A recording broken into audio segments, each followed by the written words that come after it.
इसको लागू करने वाले सही लोग नहीं आए तो जो सीधा चलने वाला काम उल्टा हो जाएगा, विपरीत दिशा में चले जाएगा। ये महत्वपूर्ण ये है कि इस तरह की सब गड़बड़ियों की वजह से, चूंकि मतदाता को समझ नहीं आ रहा है, कहां कंफ्यूज हो रहा है, उसकी वजह से संविधान खतरे में है। क्योंकि हमारा देश आज जो भी दिख रहा है वो सिर्फ इसीलिए कि हमारा देश एक लोकतांत्रिक देश है, और लोकतांत्रिक देश की जो बुनियाद है वो चुनाव है। और यदि मतदाता हमारा इस मामले में ट्रेंड नहीं है कि हमको कैसे वोट देना चाहिए, तो समझिए कि पूरा का पूरा सिस्टम जो है कहीं ना कहीं गड़बड़ है। चलिए अब और आगे बढ़ते हैं। मैं चाहूंगा बात अब जैसा है ना, ठीक है, बस उसको चलने दो जैसा भी है। अब गाड़ी चल चुकी है, चलने दो बस। जो है जिस स्थिति में इसी में संभाल लेंगे सब। पब्लिक सुनने के मूड में है, कहाँ डिस्टर्ब कर। वोट की ताकत क्या है ये बताने की जरूरत नहीं है आप लोगों को। जरूरत है क्या? ऐसा बताइए जरा, क्या ताकत है? आपको क्या लगा वोट की ताकत क्या है? बताएंगे? चलिए, आपने बोला ना, मालूम है, बताइए क्या ताकत है। यस, खड़े होकर बोलिए, क्या ताकत है वोट की? हाँ, जो भी बता सकता है, जिसको भी मालूम है, जो भी कॉन्फिडेंस है नहीं बोलने के लिए, उसकी वोट की ताकत क्या है, बता सकता है? हाँ बोलिए। ओके, एक वोट की कीमत आपकी पूरी लाइफ में। क्यों? क्योंकि लाइफ के अंदर में जितनी भी चीजें जरूरी होती है, अपने सम्मान से लेकर के सारी चीजें, वो सभी से वोट के लिए हासिल की जा सकती है। इसीलिए इसकी कीमत खुद की लाइफ से भी ज्यादा। बहुत बढ़िया, जोरदार तालियां निकलेंगे। मैं इसको और क्लियर करके बताता हूं, और क्लियर करके। बिजली, सड़क, पानी, बिजली, सड़क, पानी, शिक्षा, स्वास्थ्य, साफ सफाई और रोटी, कपड़ा, मकान, ये 9 मूलभूत चीजें होती है जो व्यक्ति को जीने से लेकर मरने तक लगती है। और ये 9 की 9 चीजें जो है वो इस वोट की वजह से मिलती है। या वोट सही व्यक्ति को नहीं दिया तो नहीं मिलती है। बराबर है? बिजली के रेट क्या होंगे? बिजली आपके घर में कितने घंटे आएगी, ये कौन तय करते हैं? विधायक लोग तय करते हैं। जो भी इलेक्ट्रिक बोर्ड है उसको संचालित करने वाला कौन होता है, उसकी देखरेख करने वाला कौन होता है? हमारी सरकार होती है, स्टेट गवर्नमेंट होती है। बराबर है? सड़क, आपके मोहल्ले में सड़क बनेगी कि नहीं, वो सड़क कितने दिन चलेगी, ये कौन तय करता है? पार्षद, विधायक, सांसद। बराबर है? आपके घर में पानी आएगा कि नहीं आएगा, कितने घंटे आएगा, उस पानी का रेट क्या होगा, ये कौन तय करता है? पार्षद, विधायक, सांसद। आपका बच्चा कौन सी स्कूल में पढ़ेगा, आप कौन सी स्कूल में पढ़ोगे, सरकारी स्कूल में पढ़ोगे कि प्राइवेट स्कूल में पढ़ोगे, और प्राइवेट स्कूल में फीस कितनी होगी, सरकारी स्कूलों की हालत कैसे होगी, ये किस पर निर्भर है? पार्षद, विधायक और सांसद। बराबर है कि नहीं? स्वास्थ्य, आप अपना इलाज सरकारी अस्पताल में करने जाओगे कि प्राइवेट अस्पताल में करने जाओगे, ये भी, और सरकारी अस्पतालों की हालत कैसी होगी, ये भी आपके पार्षद, विधायक और सांसद तय करते हैं। उन्हीं के हाथ में पावर होता है। ये बात दिगर है कि वो इस्तेमाल करते हैं कि नहीं करते, ये बात अलग है, लेकिन तय तो नहीं होता है। साफ सफाई, आपके वार्ड में साफ सफाई होगी कि नहीं, आदमी आएगा कि नहीं कचरा उठाने के लिए, ये भी आपका पार्षद तय करता है। रोजगार के साधन कौन से होंगे, मजदूरों का वेतन क्या होगा, कितनी तनख्वाह मिलेगी, क्या कंपनियां आएगी, रोजगार जनरेट कौन करेगा, यही सरकार तय करती है। मकान बनाना हो चाहे सामान खरीदना हो, सबके रेट, पेट्रोल डीजल के भाव कौन तय करता है? सरकार, पार्षद, विधायक और सांसद, जिनको हम चुनते हैं। कहने का तात्पर्य है कि सब कुछ जो है वो सरकार ये तय करती है। और इस सरकार को चुनता कौन है? आप सारे लोग चुनते हैं। बराबर है? और जब आपको, इसका मतलब ये हुआ कि आपने एक सरकार को चुना और सरकार ने आपको दिया, इसका मतलब आपको आज जो भी कुछ मिल रहा है ये अपने दिए हुए उस वोट की वजह से मिल रहा है ना। अच्छा मिल रहा है तो भी और गलत मिल रहा है तो भी आपकी इस वोट की वजह से मिल रहा है ना। ये है इस वोट की ताकत। और सबसे मजे की बात यह है कि इस वोट की ताकत यह भी है कि आप एक चीज और समझ सकते हैं कि सत्ता के द्वारा ही आप कुछ कर सकते हैं। अगर किसी के पास सत्ता नहीं है तो क्या वो इस तरह की चीजों में कोई परिवर्तन ला सकता है? हाँ या ना? नहीं ला सकता ना। हाँ या ना? मैं चाहूंगा कि आप बोले। यदि आप ना है तो ना बोले और यदि हाँ है तो हाँ बोले। बगैर सत्ता के कोई भी जो बातें मैंने कही है, बिजली, सड़क, पानी, शिक्षा, स्वास्थ्य, साफ सफाई, रोटी, कपड़ा, मकान, इनकी नीतियों में कोई परिवर्तन लाया जा सकता है? हाँ या ना? ना। बहुत सिंपल चीज है और यही आपके वोट की ताकत है। चलिए मैं आपसे एक बात पूछता हूं कि आपके जीवन में, हमारे समाज के अंदर में कौन कौन सी समस्याएं हैं? हाँ, अनएम्प्लॉयमेंट, बेरोजगारी। वेरी गुड, जोर से बोलिए ना।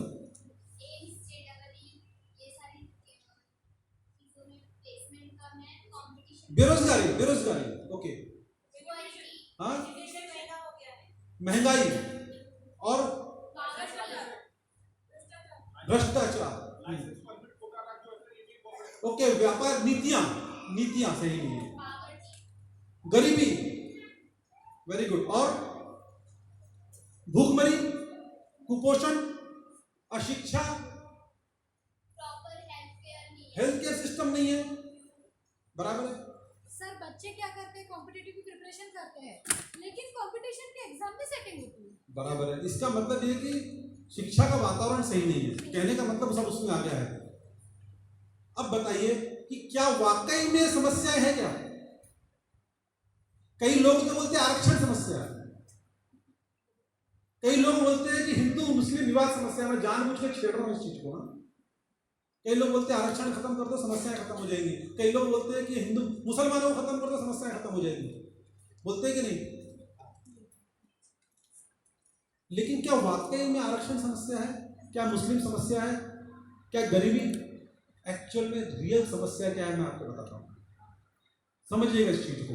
एक बार एक व्यक्ति डॉक्टर के जाता है और डॉक्टर को पास में जाता है और अपने सर पे हाथ लगाता है और बोलता है डॉक्टर साहब मेरा सर बहुत दर्द दे रहा है। फिर वो अपने छाती पे हाथ लगाता है, बोलता है डॉक्टर साहब मेरी छाती बहुत दर्द कर रही है। फिर वो अपने पेट पे हाथ लगाता है, डॉक्टर साहब मेरा पेट बहुत दर्द कर रहा है। फिर वो अपने पैर पे हाथ लगाता है, बोले डॉक्टर साहब मेरा पैर बहुत दर्द कर रहा है। डॉक्टर उसका पूरा शरीर चेक करता है, बोलता है यार तुम्हारा पूरे शरीर में कहीं दर्द नहीं है, एक्चुअली तुम्हारी उंगली फ्रैक्चर्ड है, जहां लगती है वही दर्द करती है।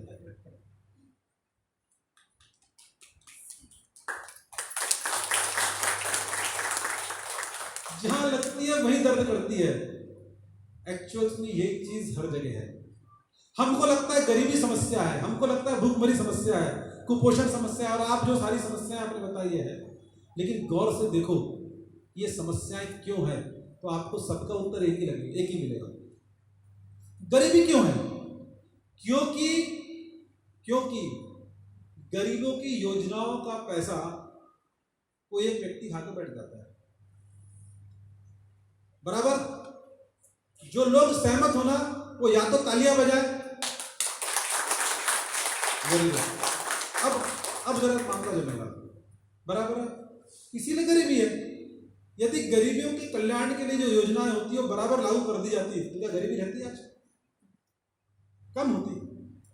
चलिए कुपोषण है, कुपोषण का भी वही हाल है, कितना पैसा आता है लेकिन सब भ्रष्टाचार। और आगे आओ, अनएम्प्लॉयमेंट, बेरोजगारी का समस्या का मेन कारण क्या है? समझिए इस चीज को। क्या वाकई में बेरोजगारी इस देश के अंदर में कितनी सारी सरकारी नौकरियां खाली पड़ी हुई है, वहां पर जगह नहीं भरा जाता, जिसको बैकलॉग कहा जाता है। जानते हैं आप इस चीज को? आप किसी भी कार्यालय में चले जाइए, ये बैकलॉग आपको हर जगह दिखेगा। क्यों नहीं भरा जाता इसको, कभी सोचा है आपने? उसके पीछे का कारण मैं आपको बताता हूँ क्या है। एक ही कारण है, अगर मान लीजिए जगह खाली है, उसको नहीं भरा गया तो वहाँ पैसा बचेगा, क्योंकि बजट में तो पैसा रहता है।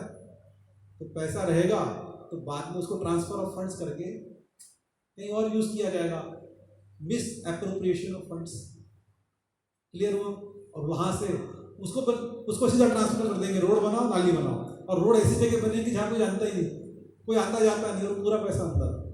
मतलब अगर बेरोजगारी भी है तो उसके पीछे कौन सा कारण है? करप्शन। आपने जो समस्या बताई थी कि पेपर लीक हो रहा है, वो पेपर लीक क्यों हो रहा है? क्योंकि अगर पेपर हो जाएंगे तो एग्जाम हो जाएगी, तो उसके बाद में नौकरी देनी पड़ेगी, नौकरी देनी पड़ेगी तो पैसा जो है दूसरे के हाथ में जाएगा। अभी तो ऐसा है कि पैसा अपने पास में है और अंदर मारने में आसानी होती है, ये चीज है ना। और कोई समस्या जो आपको दिख रही है, आप गौर से देखिए। महंगाई क्यों है? महंगाई का कारण भी वही है। पेट्रोल डीजल के रेट भी जो बढ़ रहे हैं, उसके पीछे का कारण क्या है? कोई कुछ भी बताए, सीधी सी बात है, टैक्स के माध्यम से सरकार ज्यादा पैसा वसूल कर रही है। पैसा का करेगी क्या? वो लोग बोलते हैं इंफ्रास्ट्रक्चर डेवलपमेंट हो रहा है। इंफ्रास्ट्रक्चर डेवलपमेंट के नाम पर जो है सबसे बड़ा करप्शन का कोई माध्यम है तो वही है। कहने का मतलब ये है कि यदि हम कहीं पर भी कोई भी समस्या देख रहे हैं, उसके पीछे का एक ही कारण है। वो कारण क्या है? करप्शन। आपको यदि कोई धार्मिक प्रॉब्लम भी हमारे देश में दिख रही है, उसके पीछे का एक ही कारण है, वो है करप्शन। पूछो क्यों? जैसे ही धर्म की बात शुरू करो, लोग किसी और विषय पे बात करना बंद कर देते हैं। इसके लिए एक बहुत अच्छी चीज मुझे याद आती है कि आप किसी भी छिपकली को देखो, किसी भी छिपकली को कहीं पर भी देखो, वो आपको कीड़े मकोड़े खाते हुए दिखती है, लेकिन जैसे ही उजाला होता है, वो किसी न किसी भगवान की मूर्ति के पीछे या फोटो के पीछे जाके छुप जाती है। समझ रहे इसका मतलब क्या हुआ? ये जितने भी ये सब छिपकली है, वो कीड़े मकोड़े खाते हैं, ये इंसान को खाने वाले लोग हैं। लेकिन जैसे रोशनी होती है, मतलब लोग प्रश्न पूछने आते हैं, ये धर्म की आड़ में उसके पीछे हो जाते हैं। और ऐसा केवल हिंदू ही नहीं करता, ऐसा सब अपनी अपनी जगह करते हैं। ये भी तय है, क्योंकि फाइनली सबको जो है अपना करप्शन छुपाना है। कहने का तात्पर्य यह है कि समाज की सारी समस्याओं का जो हमारे और आपके जीवन में है, उसका एकमात्र कारण है करप्शन। और जब तक ये करप्शन खत्म नहीं होगा, तब तक के कोई प्रॉब्लम खत्म होगी क्या? करप्शन मतलब बेईमानी। अब बताओ, बेईमानी को यदि आपको खत्म करना है तो क्या करना पड़ेगा? बोलिए। हमको मतलब अगर हमको बेईमानी खत्म करनी है तो हमको क्या करना पड़ेगा? ईमानदारी लाना पड़ेगा। अरे बेईमानी किसमें खत्म करनी पड़ेगी? ये जो बेईमानी हो रही है, ये सबसे ज्यादा कहाँ हो रही है? मतलब जिसका इफेक्ट हमारे जीवन पे पड़ रहा है। हर क्षेत्र में है सर। बेईमानी तो हर क्षेत्र में है, लेकिन इसका इफेक्ट हम पर जो पड़ रहा है वो किसकी वजह से पड़ रहा है? गवर्नमेंट की वजह से। गवर्नमेंट मतलब क्या? सरकार। वो तो गवर्नमेंट मतलब सरकार को इंग्लिश में आपने गवर्नमेंट बोल दिया। सरकार मतलब चुने हुए जनप्रतिनिधि, पार्षद, विधायक, सांसद। बहुत स्पेसिफिक रह के बात करिए आप। मतलब ये है कि हम बेईमान चुन रहे हैं, पार्षद, विधायक और सांसद। इसीलिए हमारे जीवन में इतनी समस्याएं हैं। बराबर है? क्लियर हुआ? जितने लोग भी क्लियर हो मुझे बताएं, क्लियर हो गया उनके दिमाग में। अब बताइए कि हमने बेईमान लोगों को चुना, इसीलिए हमारा ये हाल है। अब इसका हल क्या है? आदेश ने कहा था उसको, हल क्या है इसका? ईमानदार व्यक्ति को चुनना शुरू करें। क्लियर हुआ? अब मेरा उन लोगों से प्रश्न है जिन्होंने अब तक के वोट दिया है। कितने लोगों ने अब तक वोट दिया है? हाथ खड़े करो पहले। हाँ, मेरा आप लोगों से प्रश्न है, क्या आज के पहले आप जब भी वोट देने गए, क्या आपने ये सोच के वोट दिया है क्या कि मैं जिस व्यक्ति को वोट दे रहा हूं ये ईमानदार है।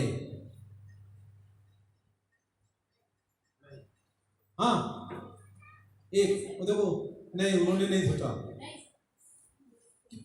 कितने लोगों ने ईमानदार व्यक्ति सोचकर वोट दिया? हाथ खड़े करो। एक।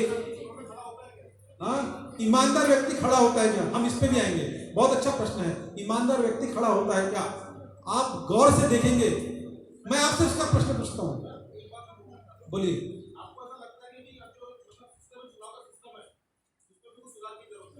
मैं आ रहा हूं, सब चीजों पे आ रहा हूं, मैं एक एक चीज पे आऊंगा, लेकिन मैं आपको बताता हूं, आपने जो प्रश्न पूछा कि क्या ईमानदार व्यक्ति खड़ा होता है क्या, मैं आपको कहता हूं कि आप हर चुनाव में आप देखेंगे तो आपको एक व्यक्ति ऐसा मिलेगा। मेरा आपसे यह प्रश्न है, क्या आपने कभी वो जो नाम खड़े होने वाले जो नाम रहते हैं, क्या आपने उसमें कभी तलाश किया है क्या कि इसमें तो कोई ईमानदार है कि नहीं? क्या आपने कभी तलाश किया है क्या कि जितने लोग कैंडिडेट खड़े हुए हैं उसमें से कोई ईमानदार भी है? क्या आपने कभी तलाश किया है क्या? नहीं किया।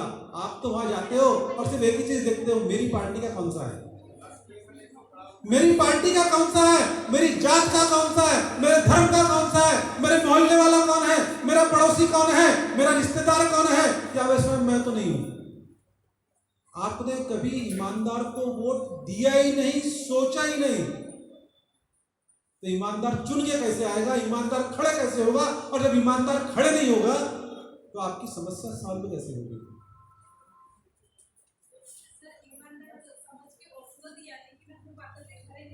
क्या बात है, ईमानदार समझकर वोट दिया। जोरदार तालियां विद्या के लिए, गुड। ईमानदार समझकर वोट दिया, यहीं पर हम आगे आएंगे। हमने वोट दिया किनको? आप ईमानदार बोल जरूर रही है, लेकिन मैं आपको बताता हूं आप ईमानदार किसको समझते हैं, बताओ ना, सोच के देखिएगा। जब आप वोट देने जाते हो ना, तो आप वोट देने के पहले क्या सोचते हो और किसको ईमानदार समझते हो? अरे भैया, ये व्यक्ति तो हमारे मैयत में आया था। हाँ, बच्चे के जन्मदिन में आता है हमेशा, और शादी का कार्ड दो तो पहले पहुंचता है। आप लीजिए तो वो अच्छा है, वो अच्छा को हम ईमानदार बोलते हैं। आप जिसको भी ईमानदार बोल रहे हैं ना, एक्चुअली वो ये अच्छा था। लीजिए, मैंने और 15 मिनट का लिया, बाकी का आप ले लीजिए, फिर मुझे दे दीजिएगा। आप ये भूल जाते हो कि वो जो व्यक्ति आपकी मैयत